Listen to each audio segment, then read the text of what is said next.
Coba bayangin deh, Anda baru aja beli sepatu kets keren atau udang beku buat makan malam. Ternyata tanpa Anda sadar, barang-barang itu memancarkan radiasi. Kedengarannya emang kayak cerita di film fiksi ilmiah ya, tapi ini kisah nyata yang benar-benar mengejutkan tentang gimana produk-produk yang kita pakai sehari-hari justru jadi pusat insiden radioaktif skala internasional. Nah, pertanyaannya kan, gimana ceritanya barang-barang biasa kayak gini bisa jadi ancaman radioaktif? Pertanyaan inilah yang bikin pusing para petugas bea cukai di seluruh dunia pada awal tahun 2025. Sebuah misteri yang kalau kita telusuri jejaknya, ternyata mengarah kembali ke satu tempat di Indonesia dan mengungkap sebuah bencana lingkungan yang tersembunyi. Oke, jadi semuanya ini berawal dari serangkaian penemuan yang, jujur aja, cukup mengkhawatirkan di pelabuhan-pelabuhan internasional. Penemuan ini dengan cepat bikin seluruh dunia waspada. Ini bukan daftar belanjaan biasa kan? Sepatu Keds dari merek-merek terkenal, udang beku, bahkan sol sepatu sampai rempah-rempah kayak cengkih. Semua produk dari Indonesia ini entah kenapa mulai bikin alarm detektor radiasi di Eropa dan Amerika Serikat bunyi terus. Aneh banget. Barang-barang yang kelihatannya nggak ada hubungannya ini ternyata punya satu kesamaan yang mengerikan. Coba deh lihat seberapa cepat masalah ini menyebar. Dari satu laporan kecil di Belanda, masalah ini langsung jadi perhatian global. Peringatan dari FDA Amerika Serikat di bulan Agustus itu jadi titik baliknya. Dari yang tadinya cuma dianggap insiden kecil-kecilan, langsung berubah jadi krisis perdagangan besar buat Indonesia, dan konsekuensinya terasa banget di panggung dunia. Nah, bagian yang paling menariknya nih, gimana para penyelidik ini ngelacak jejak radioaktifnya sampai ke sumbernya. Kan aneh gimana bisa begitu banyak produk yang beda-beda, dari pabrik yang beda-beda juga bisa sama-sama terkontaminasi. Dan jawabannya, setelah ditelusuri ternyata terletak di satu lokasi, kawasan industri modern Cikande, yang jaraknya cuma 68 km dari Jakarta. Semua produk yang terkontaminasi itu, dari udang sampai sepatu, entah gimana caranya semuanya terhubung ke satu kawasan industri ini. Dan di dalam kawasan industri itu, penyelidikan makin mengerucut ke satu perusahaan, PT Peter Metal Technology.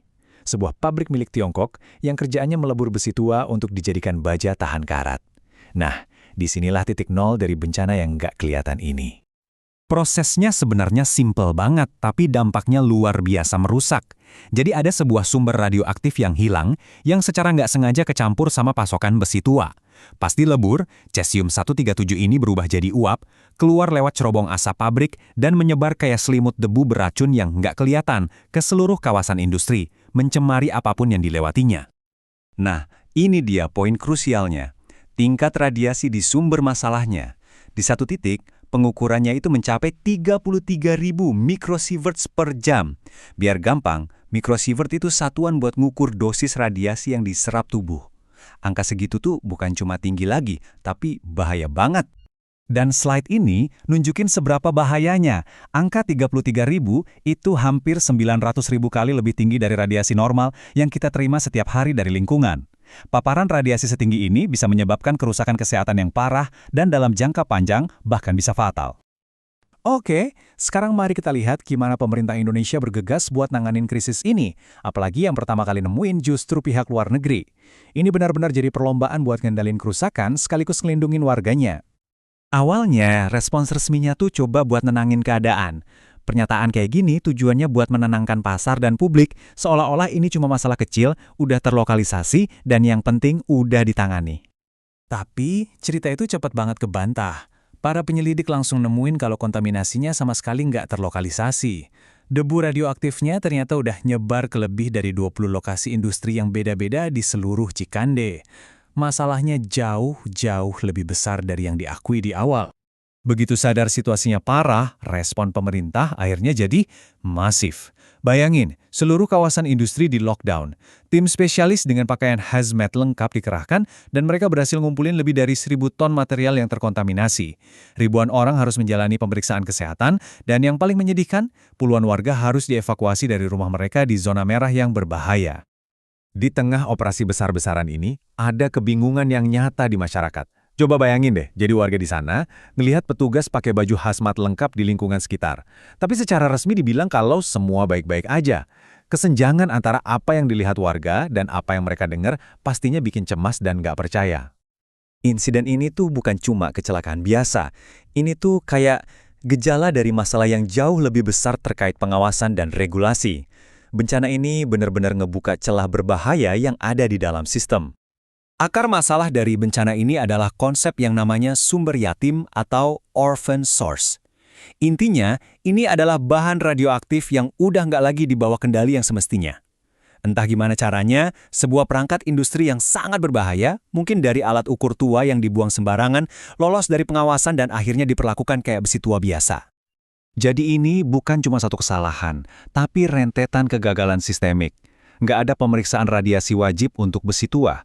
Badan-badan pemerintah yang seharusnya ngawasin juga nggak berkoordinasi dengan baik, dan pengawasan terhadap perusahaan asing terbukti longgar. Setiap lapisan jaring pengaman gagal, dan akhirnya bencana pun terjadi. Tapi paling nggak ada langkah buat minta pertanggungjawaban. Di akhir tahun itu, direktur pabrik yang jadi sumber kontaminasi, yaitu PT PMT, secara resmi ditetapkan sebagai tersangka. Ini jadi sinyal bahwa pihak berwenang serius mengejar tanggung jawab hukum atas kelalaian ini. Jadi, apa nih dampak jangka panjang dari krisis ini, baik buat Indonesia maupun dunia? Efeknya ternyata jauh lebih panjang daripada sekedar berita utama di awal-awal. Secara ekonomi, dampaknya kayak gelombang kejut. Reputasi Indonesia sebagai mitra dagang yang aman langsung rusak parah. Bayangin aja jadi eksportir yang produknya tiba-tiba ditolak di seluruh dunia. Muncul biaya-biaya baru buat sertifikasi bebas radiasi yang membebani bisnis dan kepercayaan investor asing anjlok. Ini adalah hantaman telak bagi beberapa industri ekspor utama di negara ini. Dan ini nih bagian yang penting buat kita semua. Bahkan setelah beritanya mereda, Cesium-137 itu nggak hilang begitu aja. Dengan waktu paruh selama 30 tahun, kontaminasi dari insiden ini akan tetap jadi ancaman lingkungan selama beberapa dekade ke depan. Ini artinya perlu ada pemantauan jangka panjang yang ketat untuk memastikan keamanan kita semua. Pada akhirnya, semua ini ninggalin kita satu pertanyaan penting. Krisis Cikande ini udah ngebuka borok kelemahan sistemik yang serius. Pertanyaannya sekarang adalah, apakah pelajaran yang sangat mahal ini akan mendorong reformasi nyata biar hal kayak gini nggak terjadi lagi? Atau jangan-jangan celah yang sama masih ada di sana, cuma tinggal nunggu kecelakaan berikutnya?